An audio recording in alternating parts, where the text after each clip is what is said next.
CM ಬದಲಾವಣೆಯ ಕೂಗು ಮತ್ತಷ್ಟು ಕುತೂಹಲವನ್ನ ಮೂಡಿಸ್ತಾ ಇದೆ. ದೆಹಲಿಯಲ್ಲಿ ಸಿದ್ದರಾಮಯ್ಯ ಅವರ ಆಪ್ತರು ಕಸರತ್ತನ್ನ ಮಾಡ್ತಿದ್ದಾರೆ. ಮಲ್ಲಿಕಾರ್ಜುನ್ ಖರ್ಗೆ ಅವರನ್ನ ಸತೀಶ್ ಜಾರಕಿಹೊಳಿ ಹಾಗೂ ಎಚ್.ಸಿ. ಮಹದೇವಪ್ಪ ಅವರು ಭೇಟಿ ಮಾಡಿದ್ದಾರೆ. ಇಲ್ಲಿ ಮುಖ್ಯಮಂತ್ರಿ ಬದಲಾವಣೆ ಬಗ್ಗೆ ಗಂಭೀರವಾಗಿ ಚರ್ಚೆಗಳು ನಡೆದಿದೆ. ಹೈಕಮಾಂಡ್ ನಿರ್ಧಾರಕ್ಕೆ ನಮ್ಮ ಬೆಂಬಲವಿದೆ ಅಂತ ಹೇಳಿ ಹೇಳಿಕೆಯನ್ನ ನೀಡಿದ್ದಾರೆ.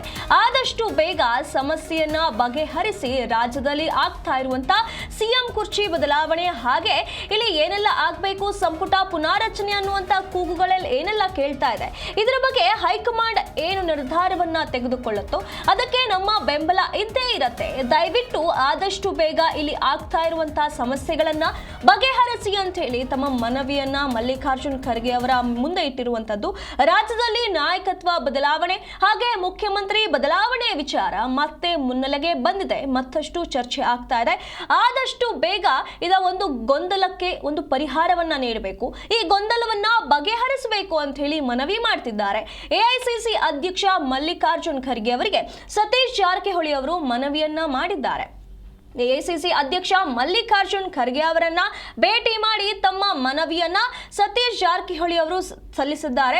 ನಾಯಕತ್ವ ಬದಲಾವಣೆ ವಿಚಾರ ಪಕ್ಷಕ್ಕೆ ಸ್ವಲ್ಪ ಮುಜುಗರವನ್ನ ತಂದುಕೊಡುವಂತೆ ಮಾಡ್ತಾ ಇದೆ. ಹಾಗಾಗಿ ಇದಕ್ಕೊಂದು ಇತ್ಯರ್ಥವನ್ನ ಹಾಡಿ ಪಕ್ಷದೊಳಗೆ ಆಂತರಿಕ ಗೊಂದಲ ಹೆಚ್ಚುತ್ತಾ ಇದೆ. ಇನ್ನಷ್ಟು ವಿಳಂಬ ಮಾಡೋದು ಬೇಡ. 5 ರಾಜ್ಯಗಳ ಚುನಾವಣಾ ಫಲಿತಾಂಶ ಬರ್ತಾ ಇದ್ದ ಬೆನ್ನಲ್ಲೇ ಇದಕ್ಕೊಂದು ನಿರ್ಧಾರವನ್ನ ತೆಗೆದುಕೊಳ್ಬೇಕಾಗಿದೆ. ಒಂದು ನಿರ್ಧಾರಕ್ಕೆ ಬರಬೇಕು ಅಂತ ಹೇಳಿ ಮನವಿ ಮಾಡಿದ್ದಾರೆ. ಆದಷ್ಟು ಬೇಗ ಸಮಸ್ಯೆ ಬಗೆಹರಿಸಿ ಅಂತ ಹೇಳಿ ಸತೀಶ್ ಜಾರಕಿಹೊಳಿ ಅವರು ಮನವಿಯನ್ನ ಮಾಡಿದ್ದಾರೆ. ಈ ವೇಳೆ ಅಲ್ಲಿ ಸಚಿವ ಎಚ್.ಸಿ. ಮಹದೇವಪ್ಪ ಕೂಡ ಉಪಸ್ಥಿತರಿದ್ರು ಅನ್ನುವಂತ ಮಾಹಿತಿ ಬರ್ತಾ ಇದೆ.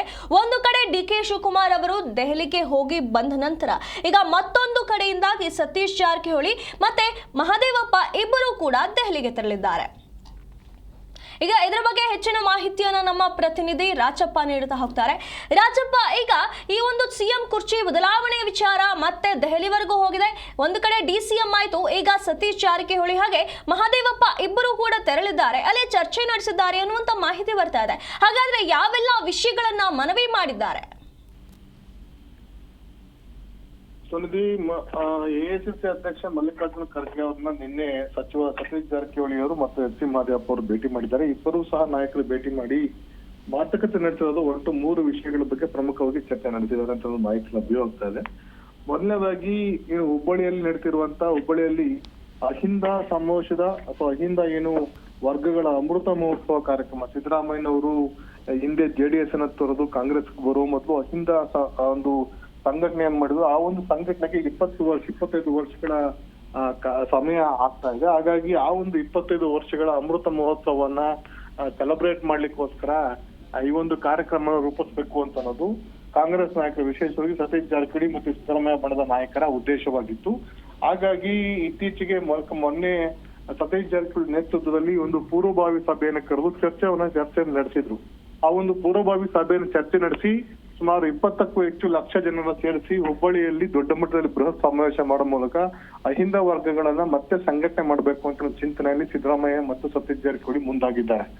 ಇದಕ್ಕೆ ಕಾಂಗ್ರೆಸ್ನ ಮತ್ತೊಂದು ಬಣದ ಡಿ.ಕೆ. ಶಿವಕುಮಾರ್ ಬಣ ಮತ್ತು ಕಾಂಗ್ರೆಸ್ನ ಮೂಲ ಕಾಂಗ್ರೆಸ್ಸಿಗರ ಬಣ ವಿರೋಧವನ್ನು ವ್ಯಕ್ತಪಡಿಸ್ತಾ ಇದೆ. ಯಾವುದೇ ಕಾರಣಕ್ಕೂ ಅಹಿಂದ ವರ್ಗಗಳ ಹೆಸರಲ್ಲಿ ಸಮಾವೇಶನ ಮಾಡಕೂಡದು. ಆ ಮೂಲಕ ಸಿದ್ದರಾಮಯ್ಯ ತಮ್ಮ ಕುರ್ಚಿಯನ್ನು ಉಳಿಸ್ಲಿಕ್ಕೋಸ್ಕರ ಮತ್ತೊಮ್ಮೆ ಅವರು ಅಹಿಂದ ವರ್ಗಗಳ ಹೆಸರನ್ನು ಹೇಳ್ಕೊಂಡು ಸಮಾವೇಶನ ಮಾಡ್ಲಿಕ್ಕೆ ಹೊರಟಿದ್ದಾರೆ. ಹಾಗಾಗಿ ಇದು ಅಹಿಂದ ವರ್ಗಗಳ ಸಮಾವೇಶ ಆಗಕೂಡದು, ಸಿದ್ದರಾಮಯ್ಯ ಬಣದ ಸಮಾವೇಶ ಆಗದೆ ಕೇವಲ ಕಾಂಗ್ರೆಸ್ ಸಮಾವೇಶ ಆಗಬೇಕು ಅನ್ನೋದನ್ನ, ಅಥವಾ ಇದು ಯಾವುದೇ ಕಾರಣಕ್ಕೂ ಇದು ಸಮಾವೇಶ ಆಗ್ಲಿಕ್ಕೂ ಬೇಡ ಅಂತ ಅನ್ನೋದನ್ನ ಕೆಲವರು ವಾದ ಮಾಡ್ತಾ ಇದ್ದಾರೆ. ಹಾಗಾಗಿ ಸತೀಶ್ ಜಾರಕಿಹೊಳಿ ನೇತೃತ್ವವನ್ನು ವಹಿಸ್ಕೊಂಡಿದ್ದಾರೆ. ಹೀಗಾಗಿ ಮಲ್ಲಿಕಾರ್ಜುನ್ ಖರ್ಗೆ ಅವರನ್ನ ಮತ್ತು ಸುರ್ಜೇವಾಲಾ ನಿನ್ನೆ ಭೇಟಿ ಮಾಡಿ ಅವರು ಚರ್ಚಿಸಿ ಈ ಒಂದು ಅಹಿಂದ ವರ್ಗಗಳ ಸಮಾವೇಶ ನಡೆಸಲಿಕ್ಕೆ ಅವಕಾಶವನ್ನ ಕೊಡಿ ಅಂತ ಅನ್ನೋದನ್ನ ಮನವಿಯನ್ನು ಮಾಡಿದ್ದಾರೆ ಅಂತ ಅನ್ನೋದು ಮೊದಲ ವಿಷಯ. ಎರಡನೇ ವಿಷಯ, ಇತ್ತೀಚೆಗೇನು ಡಿಸಿಎಂ ಡಿ.ಕೆ. ಶಿವಕುಮಾರ್ ದೆಹಲಿಗೆ ಸೇರಿದ್ರು. 3 ವರ್ಷದ ನಂತರ ಅಧಿಕಾರ ಹಸ್ತಾಂತರ ಆಗುತ್ತೆ ಅಥವಾ ಅಧಿಕಾರ ಹಸ್ತಾಂತರ ಮಾಡಬೇಕು ಅಂತ ಒತ್ತಡವನ್ನ ಡಿಸಿಎಂ ಅವ್ರೇನ್ ಮಾಡ್ತಾ ಇದಾರೆ. ಮತ್ತು ಸಿದ್ದರಾಮಯ್ಯ ಬಣದಲ್ಲೂ ಸಹ ಸಿದ್ದರಾಮಯ್ಯನವ್ರನ್ನ ಉಳಿಸ್ಲಿಕ್ಕೆ ಅಥವಾ ಅವರ ಕುರ್ಚಿಯನ್ನು ಉಳಿಸ್ಲಿಕ್ಕೆ ಒಂದಷ್ಟು ಜನ ಸರ್ಕಸ್ ಮಾಡ್ತಿದ್ದಾರೆ. ಯಾವಾಗಲೂ ಅಷ್ಟೇ ಸತೀಶ್ ಜಾರಕಿಹೊಳಿ DCM DK ಶಿವಕುಮಾರ್ ದೆಹಲಿಗೆ ಹೋಗಿ ಬಂದ ನಂತರ ಮತ್ತೆ ದೆಹಲಿಗೆ ಹೋಗುವ ಪೂರ್ವಭಾವಿಯಾಗಿ ಅವರು ದೆಹಲಿಗೆ ತೆರಳಿ ಅಲ್ಲಿನ ವಾತಾವರಣವನ್ನ ಅಥವಾ ಅಲ್ಲಿ DCM DK ಶಿವಕುಮಾರ್ ಮಾಡುವಂತ ತಂತ್ರಗಾರಿಕೆ ಬಗ್ಗೆ ಅಧ್ಯಯನ ಮಾಡ್ಕೊಂಡು ಅಥವಾ ಮಾಹಿತಿಯನ್ನು ಸಂಗ್ರಹ ಮಾಡ್ಕೊಂಡು ಅದಕ್ಕೆ ಕೌಂಟರ್ ಪ್ಲಾನ್ ಮಾಡುವಂತ ಟೀಮ್ ನಲ್ಲಿ ಸತೀಶ್ ಜಾರಕಿಹೊಳಿ ಮುಂಚೂಣಿದ್ದಾರೆ. ಯಾಕಂದ್ರೆ ಮುಂದಿನ ದಿನಗಳಲ್ಲಿ ಭವಿಷ್ಯದ ಮುಖ್ಯಮಂತ್ರಿ ಮತ್ತು ಸಿದ್ದರಾಮಯ್ಯ ಒಂದು ಸಮುದಾಯದ ಅಥವಾ ಹಿಂದ ವರ್ಗಗಳ ನಾಯಕ ಸತೀಶ್ ಜಾರಕಿಹೊಳಿ ಗುರುತಿಸಿಕೊಂಡಿದ್ದಾರೆ. ಹಾಗಾಗಿ ಅವರು ಇವೆಲ್ಲವನ್ನ ತಂತ್ರಗಾರಿಕೆ ಮಾಡುವ ಪ್ರಯತ್ನವನ್ನ ಮಾಡ್ತಿದ್ದಾರೆ. ಹೀಗಾಗಿ ಸಿದ್ದರಾಮಯ್ಯನ ಒಂದು ಸೇಫ್ ಗಾರ್ಡ್ ಮಾಡ್ಲಿಕ್ಕೆ ಸತೀಶ್ ಜಾರಕಿಹೊಳಿ ಕಂಕಣಬದ್ಧರಾಗಿದ್ದಾರೆ. ಮೂರನೇ ವಿಷಯ ಅಂತಂದ್ರೆ ಸಚಿವ ಸಂಪುಟವನ್ನ ಪುನರ್ರಚನೆ ಮಾಡ್ಲಿಕ್ಕೆ ಅವಕಾಶವನ್ನು ಕೊಡಬೇಕು ಅಂತ ಒತ್ತಡವನ್ನು ಸಹ ಹಾಕ್ತಿದ್ದಾರೆ. ಆ ಮೂಲಕ ಆ ಸಚಿವ ಸಂಪುಟ ಪುನರ್ರಚನೆ ಮಾಡ್ಲಿಕ್ಕೆ ಅವಕಾಶ ಕೊಟ್ಟಿದ್ದೆ ಅದರಲ್ಲಿ ಸಿದ್ದರಾಮಯ್ಯ ಮುಂದುವರಿತಾರೆ ಮುಖ್ಯಮಂತ್ರಿಯಾಗಿ ಮತ್ತು ಅಧಿಕಾರ ಹಂಚಿಕೆ ಸೂತ್ರ ಜಾರಿ ಆಗೋದಿಲ್ಲ. ಇವಿಷ್ಟನ್ನು ಪ್ರಮುಖವಾಗಿ ಸತೀಶ್ ಜಾರಕಿಹೊಳಿ ಮತ್ತು ಮಹದೇವಪ್ಪ ಅವರು ಮಲ್ಲಿಕಾರ್ಜುನ್ ಖರ್ಗೆಗೆ ಒತ್ತಡವನ್ನು ಏರುವಂತ ಕೆಲಸವನ್ನು ಮಾಡಿದ್ದಾರೆ. ಮಲ್ಲಿಕಾರ್ಜುನ್ ಖರ್ಗೆ ಅವರು ನಿರಂತರವಾಗಿ ರಾಜ್ಯದ ನಾಯಕರಾಗಿದ್ದಾರೆ. ಹಾಗಾಗಿ ಅವ್ರಿಗೆಲ್ಲರಿಗೂ ಗೊತ್ತಿರುವಂತ ವಿಷಯ. ಎಲ್ಲ ನಾಯಕರು ನೇರವಾಗಿ ಭೇಟಿಯಾಗಿ ಇತ್ತೀಚೆಗೆ ದೆಹಲಿಗೆ ತೆರಳಿದ ಶಾಸಕರು ಸಹ 30 ಜನ ಶಾಸಕರು ಮಲ್ಲಿಕಾರ್ಜುನ್ ಖರ್ಗೆ ಅವರನ್ನು ಭೇಟಿ ಮಾಡಿ ಸಚಿವ ಸಂಪುಟ ಪುನರ್ರಚನೆ ಮಾಡಿ ಅಂತ ಒತ್ತಾಯ ಮಾಡಿದ್ರು.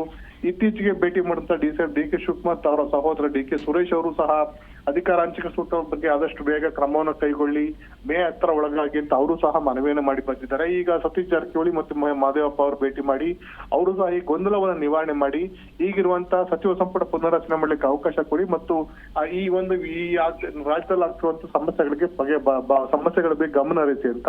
ಇನ್ನು 4ನೇ ವಿಷಯ ಅಂತಂದ್ರೆ ಅಲ್ಪಸಂಖ್ಯಾತ ಸಮುದಾಯದ ವಿರುದ್ಧ ಇತ್ತೀಚೆಗೆ ಕ್ರಮವನ್ನು ಕೈಗೊಳ್ಳಲಾಗಿತ್ತು.